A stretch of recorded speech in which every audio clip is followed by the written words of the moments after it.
Boxing Bros UK here. I'm Chris, and this is my co-host Andrew, the Boxing Brain. We're here to talk about Jack Caterall Hi guys. versus Regis Prograis. Yeah, Oh, this is a decent. good fight. I'm happy it's been made. Yeah, what are your thoughts, Andrew? Take it away. Yeah, I mean, you Prograis good pedigree, and he former world champion, Two-time world lost the champion. WBC belt. Yeah, lost the WBC belt to Haney, which is no shame. Won it in that 11th round stoppage against Cepeda. 35 now. Yeah, he seems, good, really good fighter. He sort of seems to have just kind of at the top level, just fallen a bit short. But I think it's a good step up for Caterall. Do you think? I mean, I say that. I mean, I say a step up. I mean, Josh Taylor. Would you kind of put Prograis just a bit below Taylor, Chris? Would you put him on that same sort of level? Both. I don't. I'd say they're both on the same level because let's not forget when Taylor won the undisputed against Regis Prograis, it was a very, very close fight that could have gone either way. People do forget that, it was a wasn't like decision, wasn't it? Yeah. I think it was a split decision, to be honest. It was really, really close. It could have gone either way. It wasn't like, oh, Josh Taylor bossed it. Do you know what I mean? Like he won. It wasn't that. It was like, well, if you like this kind of stuff, you could have said Prograis won. If you like this, Taylor won. It was that kind of fight. It was very, very razor close. And then since then, he hasn't really looked that good. So I'd probably say this is a very, very, very good fight for Jack Caterall, like to keep himself sharp. Because obviously Prograis on the slide. He's not as good as he once was, but he's still gonna be a good learning fight, tough fight. He's a two-time world champion, and he's only lost to Josh Taylor. He is, and Devin Haney. That's the only people he's lost to. He's not looked great in recent fights, but he's still winning, and he's still an excellent fighter. And these are the types of fights that you need when you're trying to become a world champion yourself. So after all the other champions are tied up with things, so after this fight, Jack Caterall more than ready. He should have been undisputed anyway, but he's more than ready to start taking world titles. And I think they should get good ranking for this fight as well. Yeah, well said. Well said. I'll tell you, can't add too much. The only little bits I suppose I'd add is it was funny, wasn't it? Because when Prograis got won the title, he was quite inactive. He was sort of mucking about a bit, and I feel like he didn't. This happens sometimes. I suppose people think, I've reached the top of the mountain now. I'll just ease off a bit. And he, 35. He's slightly on the slide now. I agree. Yeah, definitely. And I think for Caterall, this is going to be another good marker of where he's at. I mean, because what's Caterall, 30, 31? So yeah, exactly. If he can get through Prograis, which I think he will actually, because Prograis struggles a little bit with movement. He struggled against what's his name? I want to call him Zorro, or so, I think his name is that's the English guy. It was something like that. Cepeda. Haney and someone before he fought fairly quite recently. Yeah, I know. I watched that fight. There's another guy beginning with Z. It's not Cepeda, is it? He should have walked through him, but he what is his name? Do you know? Anyone out there can remember? I had it in my head and now I've lost it. Anyone who knows, just stick it in the comments. But he does struggle with anyone that's got a bit of movement. I've found with Prograis. He seems to. And people that like slicksters, like obviously like Haney's a slick defensive boxer, and so's Caterall basically.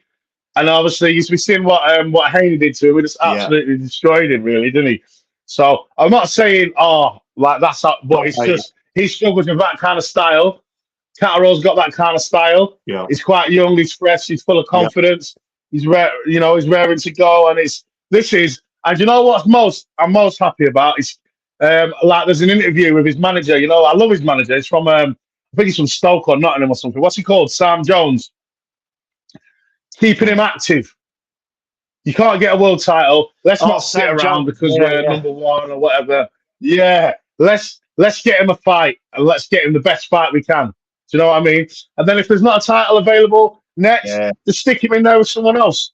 Similar kind of level, because this is how steel sharpens steel, and how you stay ready and stay good when you get in for your title. You know, instead of like sitting around, because that's what Hergovich did. He fought bums, stayed inactive. I agree, and that's why he got himself done by Dubois, because Dubois was been active and fighting people who were there trying to win. Yeah, there's no point trying to fight people who aren't trying to win. And he was hungry. You know what I mean? hungry young lion in Dubois. He was being gassed up by his promotion team, had got a bit of confidence and a bit of momentum, and you kind of correlate that with someone who's not maybe a head's not quite in it. He's underestimated his opponent, and there you go. That's the kind of result you get. And that's the same. We went full guns with Hergovich. So. Yeah, you know. Well, he deserved it, but like Caterall's in the same position now. He's just beat Josh Taylor, so he's avenged that rematch, so he can live with himself, because he can't live with. That's all he could ever think about. That's all he ever used to talk about. So now that's put to bed. He can move on with his career. He's full of confidence. So, and in his mind, he's beaten Josh Taylor twice. So he's going to go into this Prograis fight full of confidence and ready and raring to go. Prograis, last fight, got beat by Haney. Before that, didn't look the best. So I just think, it's going to be a great fight, good test.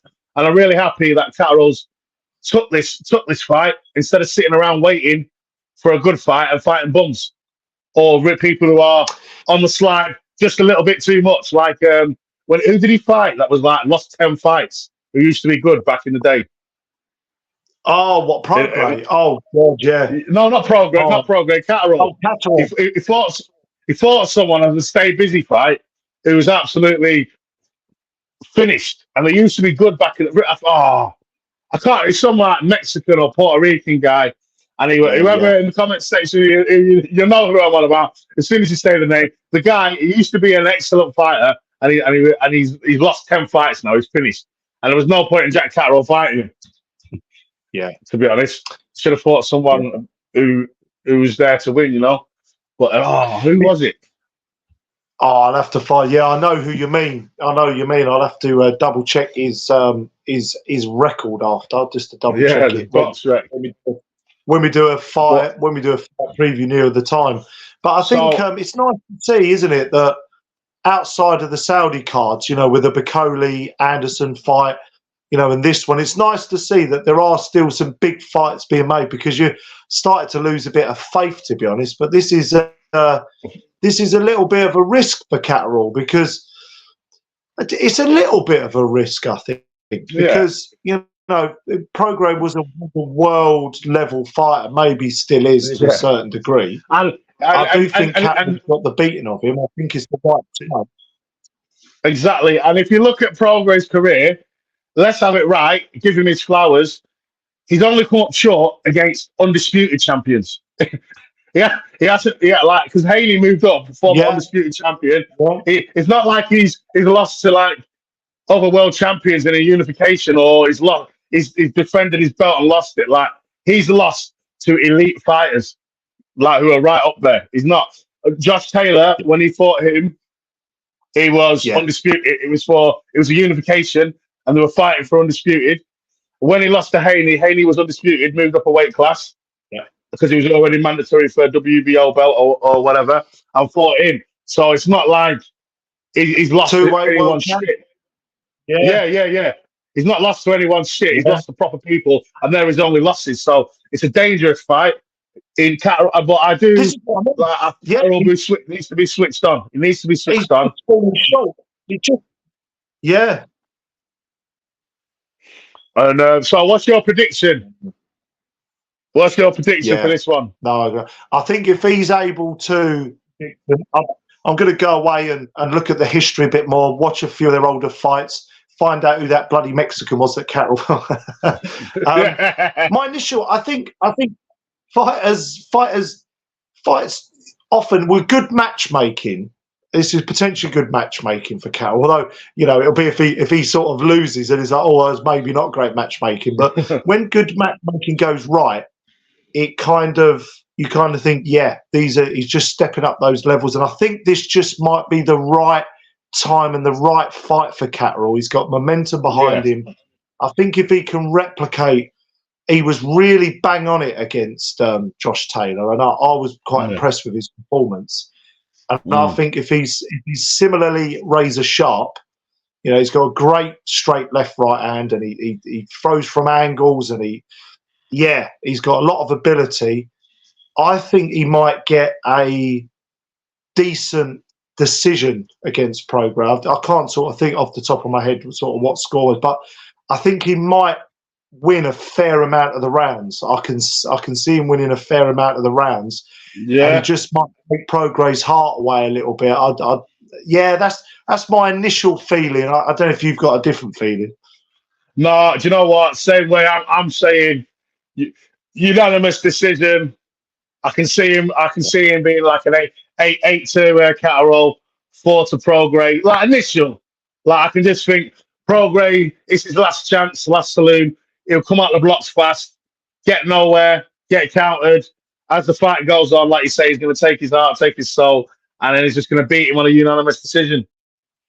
Comfortably, I believe. Because I think the last thing I want to add on it, and it's I always like to sort of use a bit of psychology. I guess for Prograis, right, he's in order to get himself back into that position, he's got to beat Caterall and then align himself. You know, it's a hard fight. He's going to have a hard camp to beat Caterall, you know, if he doesn't underestimate him. And you just kind of feel, don't you, you know, as how much left has Prograis maybe got? Because how much does he really want to give everything to get past Caterall and then get in a world title position again? I mean, only he knows that. And that would be whereas Caterall's got this momentum. So I think that would be my overall thoughts on it. Yeah. What's Prograis left? You know, exactly, and it's last chance saloon for him, because if he doesn't win this fight, if he don't win this fight, he's fucked. Basically, you're going to the. Where does he go from there? Where does he go? If he loses, you know, because he lost 2 on the bounce, and he's lost a world title, and then he's lost to a contender. He's fucked. So he has to win this fight no matter what. And if he wants to rebuild, he'll be like 38, 39 by the time he gets a title shot again. Which, you know, would you want that? Yeah, you know, exactly. You just don't need it, you know. Yeah. Right. So we conclude. We both say Caterall, unanimous decision, comfortable win on points, basically. But we'll make another video on the undercard and obviously closer to the time, because you never know what can happen. It's boxing. We've got it. All right, then, guys. That's it. Yeah, we have. Please subscribe, guys. Please subscribe. Love you all. Peace.